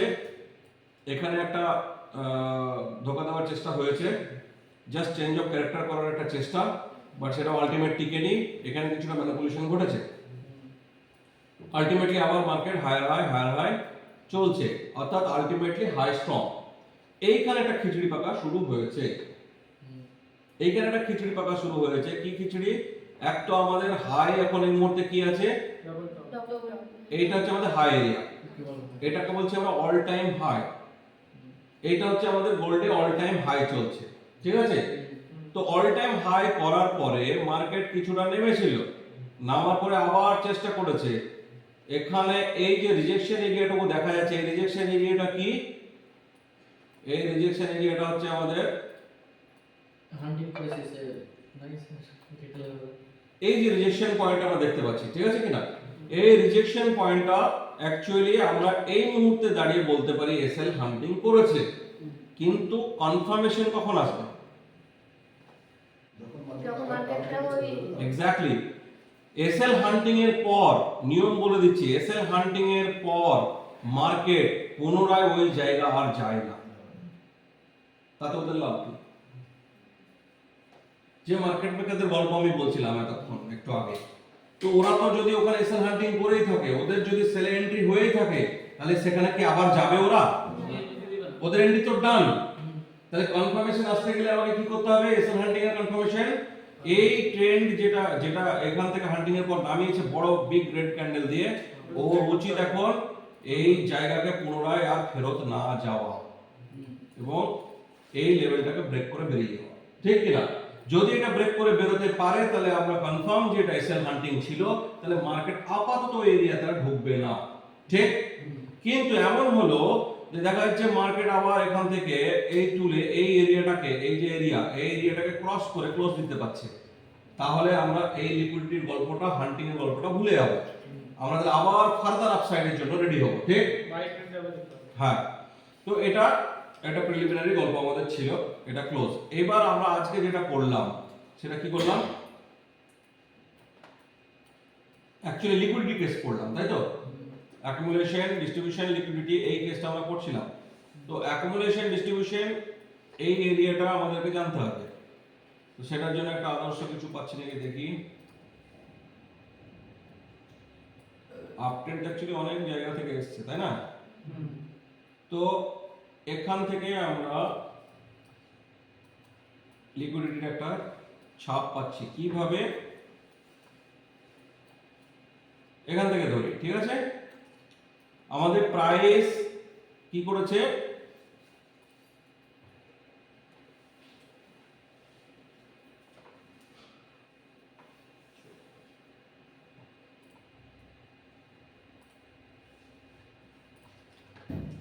পরে দেখছি। প্রাইস আমাদের হাইলি এখন কি ডাউন ট্রেন্ডে আছে কি নেই? ডাউন ট্রেন্ডে আছে। তো প্রাইস ডাউন ট্রেন্ডে আছে, এই মতো অবস্থায় প্রথম যে জায়গাটা আমাদেরকে লক্ষ্য রাখতে হবে সেটা হচ্ছে কি? এরিয়াটা, ক্লিয়ার? এই এরিয়াটা মারার পরে এখানে যদি আমরা একটা লো পয়েন্ট মার্ক করে দিই, এখান থেকে এই এরিয়াটা আমাদের একটা লো পয়েন্ট কি না? লো পয়েন্ট মার্ক করলাম, ক্লিয়ার? লো পয়েন্ট মার্ক করার পরে এই চিত্রটাকে যদি আমরা রিভার্স করি তাহলে কি দেখতে পাবো যে এখানে একটা এসএমএস ঘটেছে? বুঝতে পারছি কি আমরা? সুইং ফেলিওর হয়েছে? ধরতে পারছি কি? না ধরতে পারলে তো মুশকিল। এইটা সুইং ফেলিওর কি? তো এই পোরশনটাকে আমরা বলবো সুইং ফেলিওর, ঠিক আছে। সুইং ফেলিওর এখানে হয়েছে। তো সুইং ফেলিওর যেহেতু হয়েছে তাহলে আমাদেরকে এখন কি করতে হবে? প্ল্যান করতে হবে যে রিভার্স মারতে পারে, ঠিক আছে। তো আমরা কনফার্মেশন চাইবো কি চাইবো না? তো কনফার্মেশন কি? যে আমরা স্ট্রাকচারে শিখেছি অ্যাট লিস্ট রিভার্স যে হবে, তো তার জন্য মিনিমাম কি দরকার শর্ত? চেঞ্জ অফ ক্যারেক্টার তো লাগবে কি লাগবে না? তো যখনই a new high and new low high মেরেছে, দেন হাই করেছে, এখানে মিনি স্ট্রাকচারে ছোট লেভেলে এখানে ক্যারেক্টার চেঞ্জ করে বসে আছে, ঠিক। এবং তাকে টেস্টও করেছে, করে মার্কেট উঠেছে। বাট ম্যাক্রো লেভেলে, বড় লেভেলে স্ট্রাকচার কোথায় শিফট হচ্ছে? এখানে এক্সটার্নাল স্ট্রাকচারের কথা বলছি আমি, মাথা ঢুকছে কি? তাহলে ইন্টারনাল স্ট্রাকচার হিসেবে আবার এখানে চেঞ্জ অফ ক্যারেক্টার করে বসে আছে। দেখা যাচ্ছে কেন বলছি কথাগুলো? কেন? এই লো মারার পরে একটা হাই মেরেছে, দেন অ্যানাদার একটা লো মেরেছে এবং হাই ব্রেক হয়েছে। তাহলে এটা চেঞ্জ অফ ক্যারেক্টার কি ক্যারেক্টার না? তাহলে internal change of character with SMS, তাহলে দুখানা ইন্ডিকেশন হয়ে গেল। আমাকে অলরেডি মার্কেট দিয়ে দিয়েছে যে রিভার্সের জন্য রেডি হচ্ছে, বাট ফাইনাল কনফার্মেশন কখন এলো? যখন এই লেভেলটাকে ব্রেক করছে তখন হলো আমাদের external change of character. Clear? এ পর্যন্ত ক্লিয়ার? তাহলে এক্সটার্নাল চেঞ্জ অফ ক্যারেক্টার করে ক্লোজও আছে, নিচে এসছে, আবার হাই মেরে ক্লোজও এসছে, ঠিক? তাহলে এখন আমাদের নিউ লো কোনটা? এই লোটাকে ফর্মেশনটাকে নিউ লো ধরবো আমরা। তাহলে আমাদের নিউ লো, স্ট্রাকচারাল নিউ লো ফর্মেশন এখন এইটা, ঠিক আছে? তাহলে এ হচ্ছে আমাদের এখন হাই, স্ট্রাকচারাল হাই কি এখন এ বলতে পারি কি পারি না? মার্কেট আমরা এখন এইখানে আছি, দ্যাট মিন্স এখানে চলছে ইন্টারনাল খেলা, এক্সটার্নাল নয়। আর আমরা নিউ স্ট্রাকচার লেভেল, এই লেভেল টু এই লেভেল, নতুন স্ট্রাকচার লেভেলের মধ্যে আমরা এই মুহূর্তে ফেসে আছি। ক্লিয়ার? নতুন স্ট্রাকচার লেভেলে কি খেলা চলছে? নতুন স্ট্রাকচার লেভেলে এইখানে একটা লো বানানোর পরে সেম জায়গায় একটা লো, এবং এইখানে একটা ডাব্লিউ প্যাটার্ন বানিয়ে বসে আছে, ঠিক কি না? এবং কাজও হয়ে গেছে।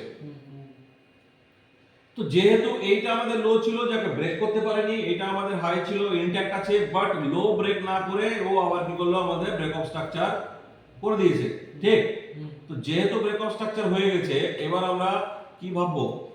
যে আপট্রেন্ড স্টার্টেড, ভাববো কি না?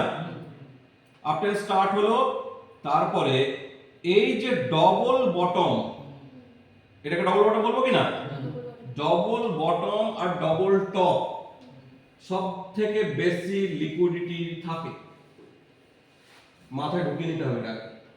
ডবল বটম আর ডবল টপ, এক্সটার্নাল হাইস আর এক্সটার্নাল লো সব থেকে বেশি লিকুইডিটি জমা রাখে। কেন? কেন এসএল এর ফার্স্ট রুলস হচ্ছে সুইং হাই বা সুইং লো। তার মানে কি এক্সটার্নাল হাই, সেগুলো আমরা শিখবো, এখন আমি অতটা ডিপে যাচ্ছি না, সেগুলো নিয়ে আমাদের একটা ক্লাস হবে, এসএল নিয়ে ক্লাস হবে, ঠিক আছে? তো এটা এই মুহূর্তে দরকার আছে, তাই জানিয়ে রাখি যে ম্যাক্সিমাম এসএল থাকে কোথায়? Extreme high, extreme low, swing high, swing low, day high, day low, weekly high, weekly low, double top, double bottom, এই এতগুলো সিচুয়েশনে আমাদের এসএল দাঁড়িয়ে থাকে, ঠিক? তো তাহলে যারা এই ফ্যাক্টরে চেঞ্জ অফ ক্যারেক্টার দেখে নিয়েছে, ক্লোজ দেখে নিয়েছে, এবং আমরা যারা স্ট্রাকচার শিখেছি তারা তো এটা শিখে নিয়েছি, তাহলে আমরা কি করব? এই ডবল টপ, এই ডবল বটম দেখার পরে বাই করব কি করব না? কারণ কনফার্মেশন আমাদেরকে এক্সটার্নাল স্ট্রাকচার এখানে দিয়ে দিয়েছে, ইন্টারনাল স্ট্রাকচার এখানে দিয়ে দিয়েছে, পরিষ্কার? তাহলে আমরা যারা ভেরি কনজারভেটিভ তারা এক্সটার্নাল স্ট্রাকচার ব্রেক দেখব, তারপরে বাই এন্ট্রি নেব, আর যারা অ্যাগ্রেসিভ তারা তো অলরেডি এখানে বাই করে নিয়েছে, ঠিক কি না? তো আমরা যারা একটা এক্সট্রা কনজারভেটিভ তারা এই সমস্ত ডব্লিউ দেখার পরে আমরা বাই করে নিয়েছি, ক্লিয়ার? হয় এখানে করেছি, নাহলে এই ব্রেকের উপর করে নিয়েছি। এসএল কোথায় রাখবো? এসএল আমরা রাখবো এখানে, বাই করে নিয়েছি সাপোজ, নাহলে এখানে বাই করেছি, এসএল কোথায় রাখবো? অবভিয়াসলি এখানে, ঠিক কি না? এসএল রাখবো কি রাখবো না? তো ম্যাক্সিমাম বায়ারদের এসএল কিন্তু এখন দাঁড়িয়ে গেছে এই এলাকাতে, ঠিক আছে? এটা হচ্ছে আমাদের এসএল পয়েন্ট। তো যেহেতু এসএল এখানে আছে, মার্কেট গেল এখানে আবার স্ট্রাকচার ব্রেক করলো, করেছে? অর্থাৎ আমাদেরকে একদম হাসি খুশি রেখে দিল, দেখেছিস একদম সঠিক প্লটিং হয়েছে। হ্যাঁ, যে এখানে আমরা ব্রেক করা দেখেছি, আমরা একটু আনন্দ পেয়ে গেছি যে আলটিমেটলি ব্রেক অফ স্ট্রাকচার বানাচ্ছে মার্কেট, তো এবার যাবে। ইন দ্য মিন টাইম ওরা গেম খেলে নিয়েছে, ওরা এই এসএল কে হার্ড করে নিয়েছে, হার্ড করার পর মার্কেট করা শিফট করে দিয়েছে, এমন করা করেছে আর থেমেছে কি? তো এই এরিয়াতে এইখান থেকে এই এরিয়াতে পুরোটাই অ্যাকুমুলেশন হয়েছে। পাবো কিভাবে চিত্রটা? যখন এইরকম বানাবো, এবার বুঝতে পারছি? যে এই যে down ten, double bottom, maximum লোকের এসএল ছিল কোথায়? এখানে ডবল টপের উপর SL, another previous confirmation, head and shoulder, super enjoy, তারপরে আবার রিট্রেসমেন্ট, এই লেভেল নেকলাইন, রিট্রেসমেন্ট এখানে আমাদের অলরেডি ব্লক দাঁড়িয়ে আছে, ঠিক আছে কিনা, সেই পর্যন্ত মার্কেট গেছে, এই যে নেকলাইন পর্যন্ত মার্কেট টেস্ট ক্লিয়ার। টেস্টের পরে আবার পড়েছে, আবার গেছে, এবার যখন এখানে টাচ করে পড়ছে এবং চেঞ্জ অফ ক্যারেক্টার এখানে যখন ঘটলো, ম্যাক্সিমাম লোকের এসেল কোথায়, এখানে। আর এই জোনটাতে যেখানে অ্যাকুমুলেশন ঘটালো ওরা, এখানে অ্যাকুমুলেশন যখন ঘটালো তখন এখানে এসএল হান্টিং করার পর এমন ওটা উঠলো যে আর থামলো না, প্রপার স্ট্রাকচার বানাতে বানাতে উপরে। ক্লিয়ার? হান্টিং ক্লিয়ার কি? তো এইটা বুঝবো তখনই যে একটা ডিপের পরে ভ্যালি, ভ্যালিতে আমাদের গল্প, গল্পের পরে কিন্তু ওদের ফাইনাল গল্প। চলো অ্যানাদার একটা এক্সাম্পল দেখি।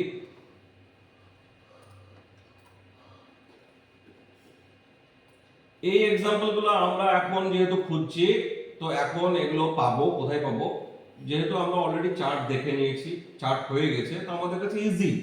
কিন্তু যখন ফরমেশন হয় তখন হয়ে যায় টাফ, ঠিক আছে কিনা। চার্ট হয়ে গেছে, ফাইন্ড আউট করা ইজি, কারণ আমরা তো বুঝতেই পারছি তো র্যালি হয়েছে, তারপরে তো বেস বানিয়েছে, তারপরে তো কেন র্যালি বেস র্যালি বা র্যালি বেস ড্রপ, এগুলো শিখতে হবে। তো এর মধ্যে এখানে ম্যাক্সিমাম ক্ষেত্রে এই যে সমস্ত ঘটনাগুলো ঘটে কোন বেস এরিয়া, ঠিক আছে। তো সেখানে অ্যানাদার একটা থিওরি আমরা পরবর্তীতে শিখবো, সেটা হচ্ছে ওয়াইকফ। ওয়াইকফ বলে একজন ভদ্রলোক আছে, সে একটা থিওরি করেছিল, সে থিওরিটাও আমরা একসময় শিখবো। ওয়াইকফ থিওরি কিন্তু প্রচন্ড হেল্প লাগে, কখন অটো র্যালি হচ্ছে, কখন এলএনএস হচ্ছে, এলবিএস হচ্ছে, এগুলো আমরা তখন বুঝতে পারবো।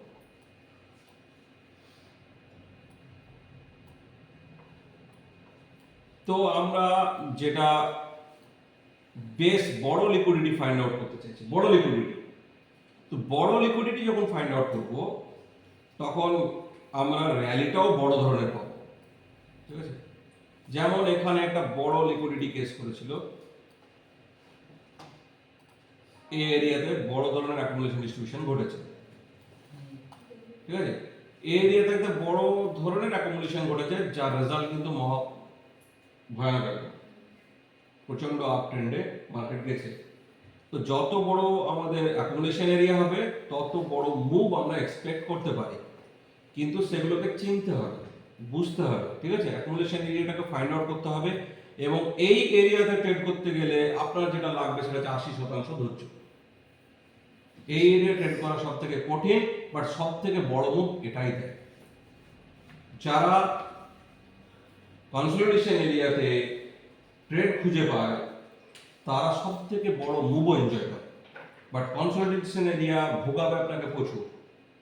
কেন দেখা যায় এই এরিয়াটা যদি আমি মার্ক করে দিই, তো দেখাচ্ছি এই এরিয়াটা এখান থেকে স্টার্ট এই অবধি যদি আমরা মার্ক করি, 295 খানা বার আছে এর মধ্যে, দেখা যাচ্ছে কি ছোট ছোট করে লেখা আছে লাল আকারে 295 বার্স, পাশে লেখা আছে 18 দিন 7 ঘন্টা মার্কেটে জায়গায় ছিল। কতদিন? 18 দিন 7 ঘন্টা মার্কেটে জায়গায় ফেসেছিল। তো 18 দিন 7 ঘন্টা ধরে মার্কেট এক জায়গায় দাঁড়িয়ে আছে, তার মানে তো কিন্তু ইজি যে ও হ্যালো অ্যাকুমুলেশন চলছে। Can you call me after 2 hours because right now I'm busy in a meeting, okay?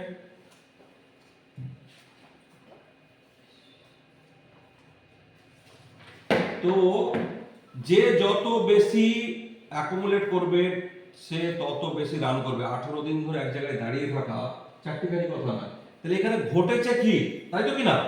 এই চিত্রটা তো আমাদেরকে অ্যানালাইসিস করতে হবে, এই এরিয়াটার অ্যানালাইসিস আমাদেরকে করতে হবে, যেখানে ঘটেছে কি, তখন আমরা বুঝতে পারবো যে এখানে ট্র্যাপিং কি হারে হয়েছে। এখানে বেসিক্যালি দু রকম ট্র্যাপিং হয়েছে, আমি যেটা এক ঝলকে দেখতে পাচ্ছি সেটা হচ্ছে এইখানে একটা এরিয়া আছে আর এইখানে একটা এরিয়া আছে,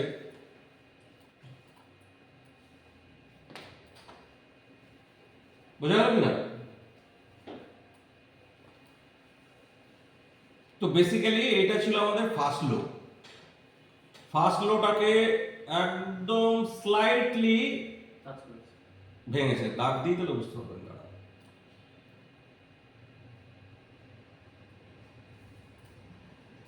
দেখেছেন এটা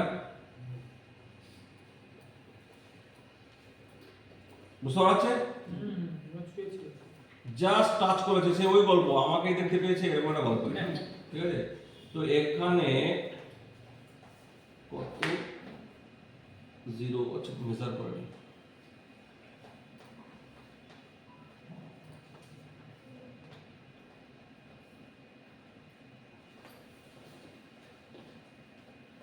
$1.9 মিনস প্রায় $1.5 মুভ করেছে, যেটা এসএল এর নিয়ম, $1 থেকে $2 খাবে, তো $1.5 পর্যন্ত খেয়েছে, ঠিক আছে।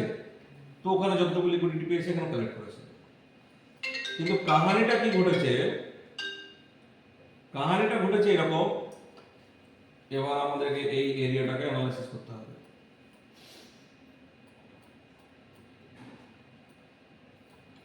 প্রথমে একটা লো বানিয়েছে, ঠিক আছে, একটা লো বানানোর পরে এই একটা লো বানানোর পরে একটা র্যালির পরে অ্যানাদার একটা পুল ব্যাক র্যালি, দেন স্ট্রাকচার ব্রোকেনের পরে আবার এসছে, আর স্ট্রাকচার ভাঙতে পারলো না এবং ফেল, ঠিক আছে, এসএমএস। তারপরে কন্টিনিউয়াস ডাউন এবং ভালো রকমের একটা ডাউন মারার পরে এখানে একটু কনসলিডেশন করলো, অনেকটা কনসলিডেশন করার পরে একটা ভালো র্যালি দিয়েছে, কেননা ক্যান্ডেলগুলো স্প্রেড ভালো আছে, গ্রিন আছে, ওকে। তো এই পর্যন্ত যাওয়ার পরে অ্যানাদার একটা পুল ব্যাকের পরে এখানে কি এই টপটাকে আর ব্রেক করলো না, তো অ্যানাদার এসএমএস, ঠিক আছে, করার পরে যথারীতি আবার ফেল, আবার একটা র্যালি, এখানে লিকুইডিটি গেল। যারা এই পজিশনে এন্ট্রি নিয়েছিল লো পয়েন্টে তাদের এসএল এখানে খেলো, যারা এই পজিশনে এন্ট্রি নিয়েছিল তাদের এসএল খেলো। এসএল খাওয়ার পরে অ্যানাদার মুভ স্টার্ট, এবং সেক্ষেত্রে কি হলো, গ্যাপ আপ, এখানে একটা সিচুয়েশন হয়েছিল যেখানে গ্যাপ ক্রিয়েট হয়ে আছে, ঠিক আছে। তো গ্যাপ সাধারণত হাই অর্ডারের একটা লক্ষণ, তো এখানে গ্যাপ আছে মিন্স এখানে হাই ভলিউমের অর্ডার পড়েছে, তো এই গ্যাপ কিন্তু ক্লিয়ার করে দিয়েছে যে মার্কেট আপে যেতে চলেছে। অ্যানাদার কনফার্মেশন কি, যে এই পার্টিকুলার গ্যাপ অংশের আগে এই গ্যাপটা যে হবে তার আগে একটা ইন্ডিকেশন দিয়ে রেখেছিল, সেই ইন্ডিকেশন আমরা এখনো পড়িনি তাই বলছি না, সেটা হচ্ছে ভলিউম, বোঝা যাচ্ছে।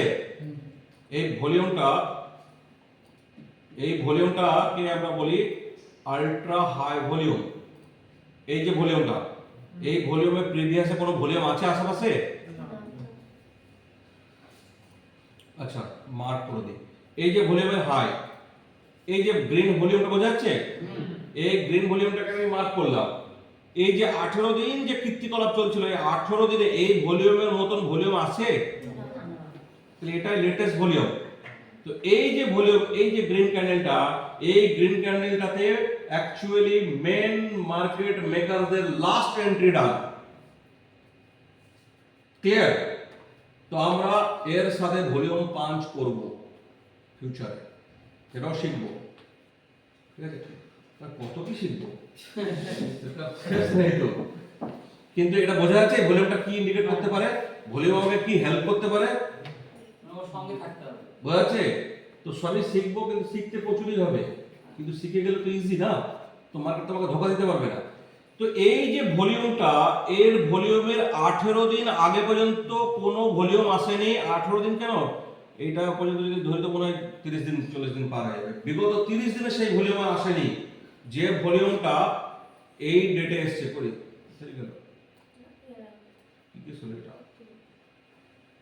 ও চার্ট সরিয়ে দিয়েছি, তার জন্য ও সরে গেছে না। যাই হোক, এই ভলিউমটার কথা বলছিলাম, ঠিক আছে। তো এই ভলিউমটা যখন এসছে মার্কেটে, দ্যাট মিন্স এই গ্রিন ক্যান্ডেলটা, তো এই গ্রিন ক্যান্ডেলটাতে মার্কেট মেকারদের হাই ভলিউম এন্ট্রি এবং লাস্ট এন্ট্রি ডান। প্রিভিয়াসে ওরা এরকম প্রচুর বার এখানে এন্ট্রি করেছে, ওদের অ্যাকুমুলেশন এন্ট্রি অনেকবার হয়ে গেছে। তো লাস্ট যখন ওরা ডিসিশন নিল যে এবার আর আমরা মার্কেটে থাকবো না, এবার বেরোবো, তো লাস্ট ভলিউম এন্ট্রি হয়েছে কিন্তু এই ভলিউমটাতে, ক্লিয়ার। সেটা আমাদেরকে ভলিউম বলে দিচ্ছে যে এত পরিমাণ ভলিউম তো রিটেলাররা দিতে পারবে না, তাহলে এত পরিমাণ ভলিউম দিয়েছে কারা, মার্কেট মেকাররা।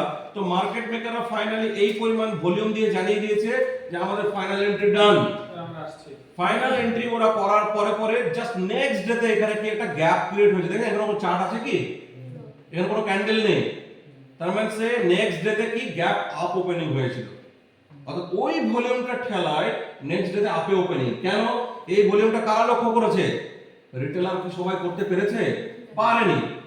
এই যারা ধরেন এই ক্লাসটা যারা অ্যাটেন্ড করেছে তারা লক্ষ্য করতে পেরেছে। সাপোজ এক্সাম্পল বলছি, এই ধরনের ক্লাস যারা অ্যাটেন্ড করেছে, যারা এটাকে শিখেছে, তারা এটাকে আইডেন্টিফাই করে নিয়েছে। কিন্তু 100% রিটেলারদের মধ্যে 80% রিটেলার জানেই না খেলাটা কি খেলা হয়েছে। ক্লিয়ার? কিন্তু যারা এই ধরনের ক্লাস অ্যাটেন্ড করেছে, যারা এগুলোকে শিখছে, তারা জেনে গেল যে এখানে এত পরিমাণ ভলিউম কারা ঢুকলো, যেটা বিগত 18 দিন ধরে কেউ ঢোকেনি। তো মিন্স মার্কেট মেকার ঢুকবে, স্বাভাবিক। তো মার্কেট মেকার যদি এত পরিমাণ বাইরে ঢুকে থাকে, তাহলে মার্কেট নেক্সট ডেতে কি হবে? হাইয়ে যাবে। তো এই রকম যারা ক্লাস অ্যাটেন্ড করেছে তারা কি করেছে? একদম ওপেনিং এ বাই। ক্লিয়ার? বা হয়তো এই ক্যান্ডেল দেখার পরে পরে তারা বাই শুরু করে দিয়েছে। তো নেক্সট ডে তো অবভিয়াসলি সেলার খুঁজেই পায়নি, বাই দেন দেয়ার। তো অবভিয়াসলি মার্কেট একটা গ্যাপ ক্রিয়েট করেছে। তো গ্যাপের নিয়ম হচ্ছে gap always will be filled later or sooner. এটা একটা কমন ডায়লগ এবং এটা মুখস্থ করতে হবে ডায়লগটাকে। Gap always will be filled later or sooner. বুঝা গেল? মার্কেট গ্যাপ ক্রিয়েট করে কোনোদিন থাকবে না, সেটাকে পূরণ করবেই, ইনস্ট্যান্ট অর পরে, টাইম ডিপেন্ডস, বাট করবে। মানে এতটাই বের করে যে জোরটা লাগালাম সেটাই বুঝতে হবে যে কতটা এর মধ্যে কনফার্মেশন আছে। ক্লিয়ার? তো গ্যাপ কি করেছে? গ্যাপ ক্রিয়েট হওয়ার পরে মার্কেট হাই গেছে। কেন? অতগুলো বায়ারের চাপ, যারা এরকম ক্লাস করে বসে আছে তারা জেনে নিয়েছে, প্লাস মার্কেট মেকারদের তো ট্রেড পড়েই গেছে। তো এত চাপে মার্কেট গ্যাপ ক্রিয়েট করেছে, কিন্তু নিয়ম প্রকৃতির গ্যাপ ফিল হতে হবে। ইনস্ট্যান্টলি গ্যাপ ফিল হয়ে গেছে। ফিল হওয়ার পরে টেস্ট দরকার ছিল, সেটাও হয়ে গেছে। কিসের টেস্ট দরকার ছিল? এই যে ওয়েবটা এখান থেকে বানালো, এই ওয়েবটাতে একটা টেস্ট দরকার ছিল, যেটা আমরা অ্যাজ পার 50% থিওরি আমরা যদি দেখে নিই এখানে, তো আমরা দেখতে পাচ্ছি যে 50% প্লাস রিট্রেসমেন্ট কিন্তু নিয়েছে। ক্লিয়ার? এই যে 50% প্লাস কিন্তু রিট্রেসমেন্ট ডান। তো আমাদের জন্য বেটার। তাহলে যারা এই থিওরি পড়ছে তারা আবার এন্ট্রি নিয়েছে, যারা এই ক্যান্ডেলটার ভরসায়, যে গ্রিন ক্যান্ডেলটার ভরসায় এন্ট্রি নিয়েছিল, তারা এই স্ট্রাকচার এখান থেকে যখন ব্রেক হয়ে গেল, change of character, break of structure সব হলো, হওয়ার পরে যখন পুল ব্যাক নিচ্ছে, যে থিওরি এতক্ষণ ধরে বলছি যে 50% এর নিচে যদি কোনো ব্লক বা কোনো ফ্র্যাকটাল পায় তাহলে সেখানে আমরা এন্ট্রি নেব। তো সেই বালারা এখানে এন্ট্রি নিয়ে নিয়েছে। তো কতগুলো এন্ট্রি হচ্ছে এখানে? ফার্স্ট প্রিভিয়াস ডেতে entry, second structural entry, third another confirmation entry. তো এন্ট্রি ডান। এন্ট্রি ডানের পরে মার্কেট অবভিয়াসলি ছোটা শুরু করে দেয়, পরপর break of structure, then break of structure, then break of structure. Clear? বোঝা গেল? তো ট্রেড চার্ট যখন দেখব, শুধুমাত্র আমরা চার্ট দেখব না, তার পিছনের কাহিনীটাকেও রিড করব, যেখানে বাইং এন্ড সেলিং এর কি কাহিনী ঘটেছে, বায়াররা কেন এন্ট্রি নিয়েছে, সেলাররা কেন এন্ট্রি নিয়েছে, এভরিথিং আমরা কল্পনার জগতে একবার কল্পনা করব। ঠিক আছে? এই কাহিনী যে যত বেশি মানে সূক্ষ্মতার সাথে কাহিনীটা বুনতে পারবে, বানাতে পারবে, সে তত বেশি এখানে সাকসেস রেট দেখবে। বাইং এন্ড সেলিং এর কাহিনী, বায়ার কি করেছে, সেলার কি করেছে, এদের কি চলেছে ভেতরে, ঠিক আছে কিনা, তার সঙ্গে আমরা স্পেশাল কিছু জিনিসকে পাঞ্চ করব, যেগুলো আমাদের ইন ফিউচারে কাজে লাগবে। ঠিক আছে? সেগুলো আমরা নেক্সট ধীরে ধীরে শিখবো। তো এইটুকু পর্যন্ত clear? Accumulation clear, manipulation clear. তো অ্যাকুমুলেশন, ম্যানিপুলেশন, দেন র্যালি। তো এটাকে বলছে ড্রপ বেস র্যালি। ঠিক আছে? এটা বলছে ড্রপ বেস র্যালি। আবার কোনো সময় ড্রপ বেস ড্রপও হতে পারে। ঠিক আছে? সেগুলো এক সময় আমরা হায়ার ক্লাসে শিখবো। তো এই পর্যন্ত আমরা অ্যাকুমুলেশন, ম্যানিপুলেশন এবং স্ট্রাকচার ম্যাপিং গুলো ক্লিয়ার করলাম। নেক্সট ডেতে এসএমসি আরো কিছু টিউনিং নিয়ে আমরা করব, তারপরে এটা ছাড়বো আমরা। ঠিক আছে? তারপরে কিছু আমরা ওয়েক অফ থিওরি দেখে নেব, যেটা আমাদের কাজে লাগবে বেসে।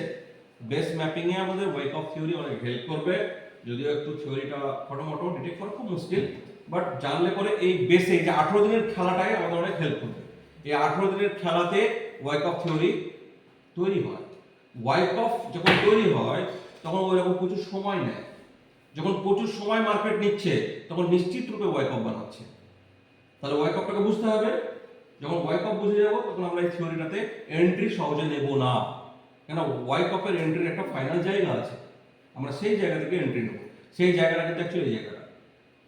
After breaking all this structure, সমস্ত স্ট্রাকচার কে ব্রেক করলো এখানে, তো অল দিস স্ট্রাকচার ব্রেক করার পর আমরা এন্ট্রি এখান থেকে নেব, এটা হচ্ছে ওয়াইকপের এন্ট্রি।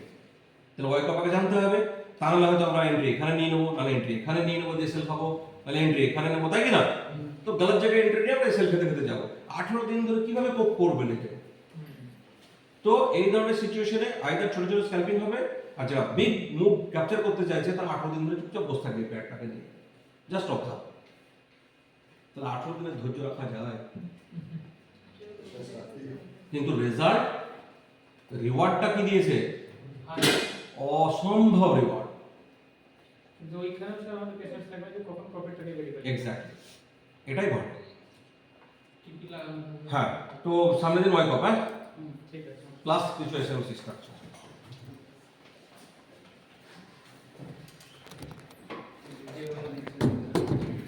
নয় আপনি ভিডিওগুলো দিয়ে দেন ম্যাডাম। আচ্ছা, ক্লাসের কি কোনো রকমের বুঝতে অসুবিধা, কোনো ফিডব্যাক? দারুণ স্যার, দারুণ। হুম, এর থেকে আর কি বুঝাবে? সেটাই, এত নরম